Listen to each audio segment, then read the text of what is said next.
సంగారెడ్డి జిల్లా బీజేపీ కార్యాలయంలో మెదక్ ఎంపీ రఘునందన్ రావు సమావేశాన్ని నిర్వహించారు.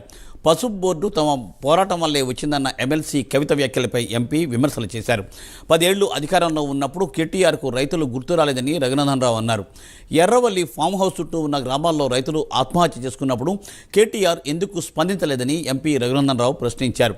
అధికారం పోయాక రైతులపై కేటీఆర్కు ప్రేమ పెరిగి ధర్నాలు చేస్తున్నారని ఆయన విమర్శించారు.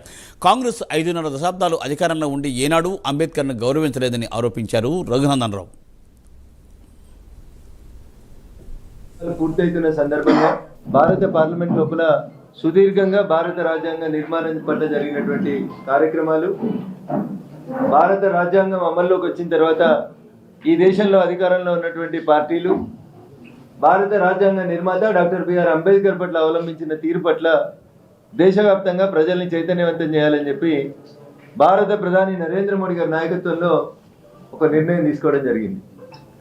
జరిగిన వాస్తవాల్ని ప్రజలకు చెప్పాలనేటువంటి ఉద్దేశంతో ఈరోజు మీడియా మిత్రులందరినీ కూడా ఇక్కడికి పిలవడం జరిగింది. చాలామంది కాంగ్రెస్ ఈ దేశంలో అధికారంలో ఉన్నటువంటి 5.5 దశాబ్దాన్ని గమనిస్తే అంబేద్కర్ గారికి సంబంధించినటువంటి కార్యక్రమాల్ని జయంతుల్ని వర్ధంతులకి మాత్రమే పరిమితం చేసింది తప్ప కాంగ్రెస్ పార్టీ ఏ రోజు కూడా భారత రాజ్యాంగ నిర్మాత డాక్టర్ బిఆర్ అంబేద్కర్ని గౌరవించలేదు, రాజ్యాంగ స్ఫూర్తిని కొనసాగించలేదు. అమ్మ బతికున్నప్పుడు ఏం పెట్టలేదు, అన్నం పెట్టలేదు. అమ్మ చనిపోయినాక పిల్లమ్మకు బంగారు గాజులు చేపిస్తా అని బయలుదేరిండు కేటీఆర్ లాంటి.